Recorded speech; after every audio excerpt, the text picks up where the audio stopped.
ভাবুন তো, ৪৫০০ বছর আগে কোনো ক্রেন নেই, কোনো লিফট নেই, তবুও দাঁড়িয়ে গেছে পৃথিবীর সবচেয়ে রহস্যময় স্থাপনা গিজার পিরামিড।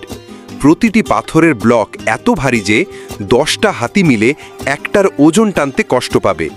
ইতিহাস বই বলে লক্ষ শ্রমিক বছরের পর বছর খেটেছে, কিন্তু কিছু গবেষক বলছে হয়তো ছিল কোনো হারিয়ে যাওয়া সুপার টেকনোলজি।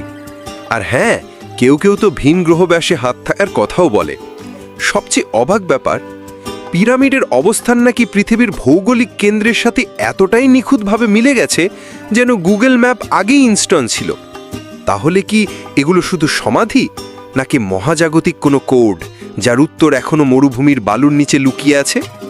হয়তো একদিন আমরা খুঁজে পাব, আর হয়তো সেই দিনই হবে সবচেয়ে বড় চমক। আর হ্যাঁ, যদি ভিডিওটা ভালো লাগে তাহলে চ্যানেলটা সাবস্ক্রাইব করে ফেলুন, আর লাইক ও কমেন্ট দিতে ভুলবেন না। আপনার মতামত কিন্তু আমাদের পরের রহস্যের দিক নির্দেশনা হতে পারে।